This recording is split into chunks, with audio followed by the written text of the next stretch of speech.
കേരളത്തിലെ രാഷ്ട്രീയ സാഹചര്യത്തിൽ വലിയ കോളിളക്കം സൃഷ്ടിച്ചുകൊണ്ട് കോൺഗ്രസിനുള്ളിലെ മുഖ്യമന്ത്രി ചർച്ചകൾക്കെതിരെ മുതിർന്ന നേതാക്കൾ പരസ്യമായി രംഗത്തെത്തിയിരിക്കുന്നു.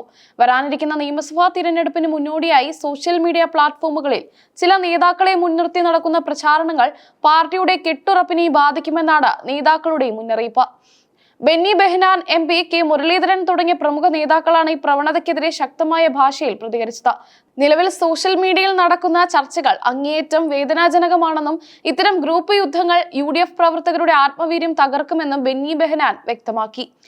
മുഖ്യമന്ത്രിയെ തീരുമാനിക്കുന്നത് സോഷ്യൽ മീഡിയയിലെ ലൈക്കുകളോ കമന്റുകളോ നോക്കിയല്ലെന്ന് അദ്ദേഹം ഓർമ്മിപ്പിച്ചു. ഹൈക്കമാൻഡും പാർട്ടി നേതൃത്വവുമാണ് ഇത്തരം കാര്യങ്ങളിൽ അന്തിമ തീരുമാനമെടുക്കേണ്ടത്. ആ തീരുമാനം വരുന്നതുവരെ കാത്തിരിക്കാനുള്ള ക്ഷമ പ്രവർത്തകർ കാണിക്കണമെന്നും അദ്ദേഹം കൂട്ടിച്ചേർത്തു. മറ്റൊരു രാഷ്ട്രീയ പാർട്ടിയിലും ഇത്തരം പരസ്യമായ ചേരിതിരിഞ്ഞുള്ള ചർച്ചകൾ നടക്കുന്നില്ലെന്ന് ബെന്നി ബെഹനാൻ ചൂണ്ടിക്കാട്ടി. ഇത്തരം നടപടികൾ വരാനിരിക്കുന്ന തിരഞ്ഞെടുപ്പ് വിജയത്തിന്റെ തിളക്കം കുറയ്ക്കാനേ സഹായിക്കൂ. പാർട്ടിക്കുള്ളിലെ ജനാധിപത്യത്തെ സോഷ്യൽ മീഡിയ വഴി ഹൈജാക്ക് ചെയ്യാൻ ആരെയും അനുവദിക്കില്ലെന്നും അദ്ദേഹം പറഞ്ഞു. സോഷ്യൽ മീഡിയ മാന്യത പാലിക്കണമെന്നും മുതിർന്ന നേതാക്കളെ അപമാനിക്കുന്ന തരത്തിലുള്ള നീക്കങ്ങൾ അവസാനിപ്പിക്കണമെന്നും അദ്ദേഹം ആവശ്യപ്പെട്ടു. KC ജോസഫിനെ പോലെയുള്ള മുതിർന്ന നേതാക്കൾ നൽകിയ മുന്നറിയിപ്പുകൾ വേണ്ടത്ര ഗൗരവത്തോടെ സ്വീകരിക്കപ്പെടാത്തതിലും അദ്ദേഹം തന്നെ അമർഷം രേഖപ്പെടുത്തി. സമാനമായ നിലപാടാണ് കെ മുരളീധരനും സ്വീകരിച്ചത്.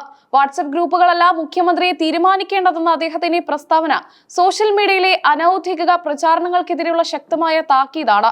ഡൽഹിയിലെ ഹൈക്കമാൻഡ് എടുക്കുന്ന തീരുമാനമാണ് അന്തിമം എന്നതായിരുന്നു അദ്ദേഹത്തിന്റെ നിലപാട്. നാട്ടികയിലെ UDF സ്ഥാനാർത്ഥി സുനിൽ ലാലൂർ ഫേസ്ബുക്കിൽ പങ്കുവച്ച കുറിപ്പിനെ മുരളീധരൻ കർശനമായി വിമർശിച്ചു. പാർട്ടി വേദികളിൽ ചർച്ച ചെയ്യേണ്ട ആഭ്യന്തര കാര്യങ്ങൾ പൊതുമധ്യത്തിൽ വിളംബരം ചെയ്യുന്നത് അച്ചടക്ക ലംഘനമാണെന്ന് അദ്ദേഹം ഓർമ്മിപ്പിച്ചു. ഇത്തരം പോസ്റ്റുകൾ പാർട്ടിക്ക് ഗുണത്തേക്കാളേറെ ദോഷമാണ് വരുത്തിവെക്കുന്നത്. സോഷ്യൽ മീഡിയയിൽ വ്യക്തിപൂജ നടത്തുകയും മറ്റു നേതാക്കളെ താഴ്ത്തിക്കെട്ടുകയും ചെയ്യുന്ന പ്രവണത കോൺഗ്രസിനുള്ളിൽ വർദ്ധിച്ചു വരികയാണ്. സൈബർ വിങ്ങുകൾ പല ഗ്രൂപ്പുകളായി തിരിഞ്ഞ് തമ്മിലടിക്കുന്നത് പാർട്ടിയുടെ പൊതുപ്രതിച്ഛായ മോശമാക്കുന്നുവെന്ന ആശങ്ക നേതൃത്വത്തിനുണ്ട്. അടുത്ത തിരഞ്ഞെടുപ്പിൽ അധികാരം പിടിച്ചെടുക്കാൻ സജ്ജമാകുന്ന UDFന് ഇത്തരം വിഭാഗീയതകൾ വലിയ വെല്ലുവിളിയാണ്. താഴെത്തട്ടിലുള്ള പ്രവർത്തകർക്കിടയിൽ ആശയക്കുഴപ്പമുണ്ടാക്കാൻ മാത്രമേ ഇത്തരം ചർച്ചകൾ ഉപകരിക്കൂ എന്ന് രാഷ്ട്രീയ നിരീക്ഷകരും വിലയിരുത്തുന്നു. അച്ചടക്കം ലംഘിക്കുന്നവർക്കെതിരെ കർശന നടപടി വേണമെന്ന ആവശ്യം പാർട്ടിക്കുള്ളിൽ ശക്തമാവുകയാണ്.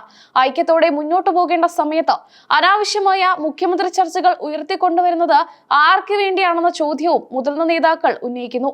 വരും ദിവസങ്ങളിൽ KPCC ഈ വിഷയത്തിൽ വ്യക്തമായ മാർഗനിർദ്ദേശം പുറപ്പെടുവിച്ചേക്കും.